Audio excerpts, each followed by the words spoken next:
All right, I'm out of town. We're going to go over the blog, which is mostly going to be about the release for Blade. Also in the blog is going to be the availability for Alpha Flight. Say hi, Kat. Hi, Kat. All right, let's get into it. So weekly bod uphill, ice skating awareness day. All right, September Strike Pass featuring Gore. So that's where Gore is going to be. A lot of people are asking if Ares was going to be replaced by Blade, but it looks like they're going to go back to the normal schedule. And my best guess is that Ares was a special character for that release, and that's not going to be the norm. So Gore will be going to the Strike Pass on Monday, Tigra Blitz, and then October 1st, which is this Tuesday, as Blade will become available. So that means for offers, Blade Showcase, Vampiric Frenzy, Sugar Rush Web Event, Dark Futures, and then Weapons of the Emini. This is probably, for me, the most important part of the entire blog is going to be availability for Alpha Flight. Sasquatch will be going to the Arena Store and Arena Orb. Guardian will be to the Spotlight Orb. So I know a lot of people have millions of those saved up. I know I've been hoarding them for a little while, but I don't know if I have millions or anything like that. And then North Star to the War Store, which is going to be a little bit challenging to find him in the War Store because it cycles through the characters.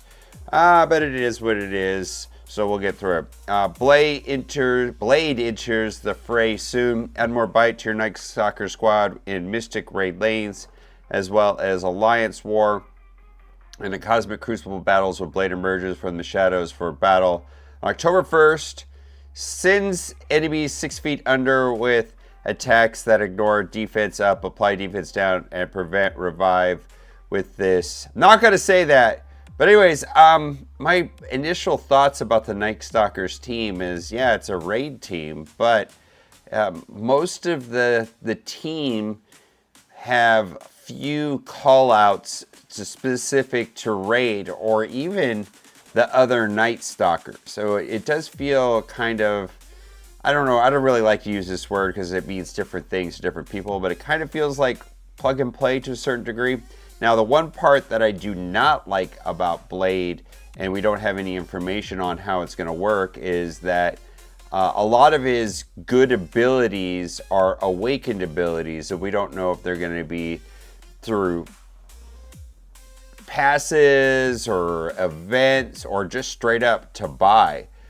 Because sometimes the abilities are super powerful, like Ares' passive, and the way they did that is like free to play just got it, but people that were willing to spend $35 got it, months ago. So we'll see how that plays out. I'm always skeptical of awakened abilities. Also, Blade is not a dark promotion credit character. So special web offer bundle. This is kind of interesting. So this is going to be a step-up offer where I believe when you buy all 4 offers, you will have a 1 diamond blade. Build a Monster Night Stalkers team and sharpen their incisors for battle during their upcoming Path to Night Stalkers event. Night Stalkers not only terrorize enemies in raid, but are also fully equipped to spill the blood of your enemies across the battlefield in Alliance War and Cosmic Crucible. Path to Night Stalkers leads through raids, along with plenty of stops to send your roster sweet tooth. So currently, if you have Mephisto, you can make it through this part of the raids, and then players that have Odin and Mephisto are simming these raids right now. So I don't feel like the Night Stalkers adds a lot of value if you're only considering raids, but the team itself looks good on its own based on what I've seen on the kits. Team orbs contain character shards, a feature new character name on the orb. These orbs are going to be interesting. I don't know if these are the orbs where like the new character, well, these are the orbs right here. Blade Night Stalker orb, Night Stalker orb, and Thing orb. Also, they did do something which was kind of bad. This was because of the screw up where in the last week's blog it said that in Kiln, it's not called Kiln, but you know what I'm talking about, the three-man tower was supposed to give access to Sentinel. And so this is being sarcastic here. Really appreciate 20k shard, 10 orbs, 2 shards for Mega Sentinel. Than they from them would have really helped. Edit, they couldn't even compensate if the orbs to reach milestone 1 of the event. And I guess I was one of the lucky people. I don't know what to say.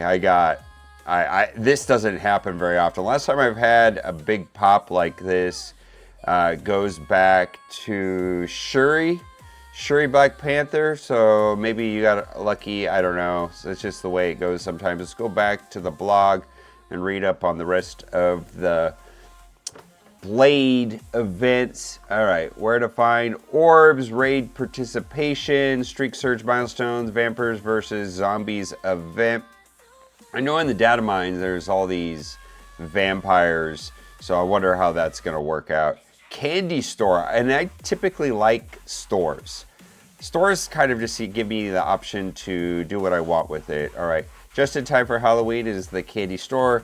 Earn candy through the path to Night Stalkers, and then head to the candy store to fill up on gear, shards, and more. And something else that is not here in the blog that I'm highly curious about is if they're going to do something with an Undying. I would bet money on it. Hopefully that sparks some life to the Undying team, and maybe we'll get some small reworks, but no mention of that here in the blog post. Let's keep going down. Showcase Chapter 2 missions. Night Stalker Showcase will use Showcase energy for both Chapter 1 and Chapter 2 missions. You'll be able to earn candy from all the character showcases and the team showcase. Upcoming Vampires vs. Zombies event. All right. Don't miss the Hunger and the Thirst duel against that call on vampires and zombies to bring home candy. Alliance gifting event. I don't know what that means. Work on your alliance to stuff your pockets with more than enough candy to give an alliance-wide sugar spike. I don't think this means that we're going to be able to gift items to our alliance mates. They did have a small way of doing that in Marvel Contest to Champions and in Galaxy of Heroes. Maybe it's that? I don't know. All right, so chow down on sweet treats. Blade's Awaken ability materials. We're talking about that. Old Man Logan's Awaken ability materials. I think that the special on Old Man Logan is pretty nice because it gives the revive once to Dakin. I do like that. Crimson Gear, Oath Diamond, Orb Fragments, Character Shards, and more. And Oath is going to be the Karen Page character. And I don't know if that's going to be the next character. I don't know the order, but they're mentioning Oath here before Man-Thing. Maybe Oath will be after Blade. Night Stalker Orb, Battle and Raids to grab Blade, Night Stalker Orbs, and then you'll get maybe 1 shard if you're super lucky to earn character shards from Blade, Agatha, and Moon Knight. And Agatha and Moon Knight reworks are live in-game right now. They are. And Agatha looks relatively strong, actually. I don't know if that's made any kind of impact by putting her on the Dark Hunters team inside of Crucible or inside of Alliance War. I don't suspect, but you never know. Dead of Night. Unleash the new monsters of Raids of War with the upcoming Night Stalker Super Showcase. Commanders level 25 and above are called on to join the support mission and earn key resources along the way, along with a limited time candy. You can only spend candy in the candy store on the items of your choice, including the diamonds for Oath. The Dead of Night will utilize Showcase energy and will showcases for Blade, Oath, and Man-Thing as with a team showcase. The first showcase is Blade. Joy Blade investigates unusual vampire activity in New York and brings together Night Stalkers put in treat. And before I move on, I just want to say I'm curious how this is going to work out, and I know they're trying different things, but if we look at the Annihilators, it seemed like they made the last character released, which was in-game Thanos, by far the hardest to get. And there is I just wanted to read this real quick. Annihilator's Team Showcase. Credit to where credit's due, kind of, and this is from Wrestling. Why am I disappointed there is no Thanos Unlock event yet? I do still appreciate the Team Showcase. Could be done without him. This way, Scoplay is holding up the word that free-to-play should be able to access Team Showcase before it ends. However, this also means Scoplay is known for at least 2 months that there was not likely to be a Thanos Shard Unlock event before the Team Showcase ended. I don't understand why players should have to read the breadcrumbs to figure these things out. How hard would it be for Scoplay to simply say 2 months ago, we don't think free-to-play will have Thanos unlocked in the next 60 days. So we made the Team Showcase accessible without him. Cannot speak for other players, but personally, it is what I would have preferred. And that, I feel like, is kind of might be the path going forward. We'll have to see if that's going to play out with Man-Thing. Other thing about Man-Thing is that his speed is 95, and I know I put out a video a couple weeks ago which showed the Man-Thing speed at 120, and it is 95, and the team was tested for 95. My understanding is that 120 speed was a cut paste error from the Nimrod. Another thing too, a lot of people are asking about Oath. Is Oath going to be a Marvel Strike Force exclusive character or a Marvel Strike Force created character like Weaver is and Vol and so on? And my understanding is that Oath is Karen Page, and so Karen Page is an existing character in Marvel, so this won't be in the same tier as like Deathpool and Kestrel and Weaver and Vol, because Oath is Karen Page. Showcase requirements. First chapter for each showcase consists of 5 missions, each with no requirements. You give it a Night Stalker team to use on each mission, which each note contain rewards. These events right here are pretty good for new players, but kind of boring for veteran players. Chapter 2, review the below requirements to tackle each showcase missions. Each has a character yellow star requirement that increases with each mission. And then you can see right here, Man-Thing right here is required for 3-star on that part. So maybe that is different, but it's not 5-star. We'll have to see. We'll have to see how this plays out. We'll have to see because this seems a little different than the Annihilators. All right, I think that is it. We got a lot of different events. I'm not going to read all of this. I can't say that there was a lot other than this blog post. We got a couple other things I want to go over. Time Heist updates based on player feedback of the recent updates to Time Heist. It will once again repeat for the foreseeable future. We're looking to further improvements, including its visibility. If commanders have all the characters included, you'll find a new Time Heist has been made available for level 98, featuring Alpha Flight, Mercs for Money, and Superior 6. Now, it does have Merc for Money, but it does not have Old Man Logan.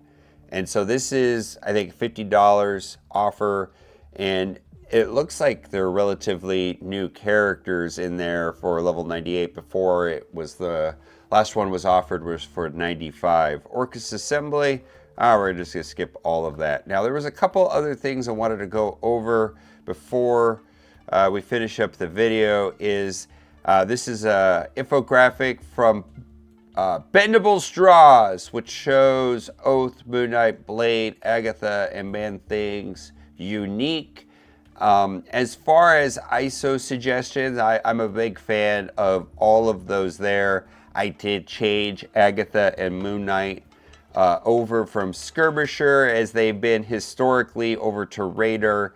Without a doubt, Blade needs to be Striker because there is some turn meter revolver. Now, Man-Thing, yeah, you could do Protector, or you could do Raider there, but I think maybe a lot of people will also choose to do Fortifier. Then a lot of people have been asking is, when is the next level cap increase coming? And so this is a spreadsheet that is maintained by Rastelin, Steven, and on average, it's been about 316 days between level cap increases. There has been one as short as 231. And right now, where are we at right now? Does this not have it? Oh, I guess it doesn't have how many days it's been. Well, that doesn't help well at all. How many days has it been since the last one? Well, I don't know. I think we're coming up on 7 months, 8 months right now.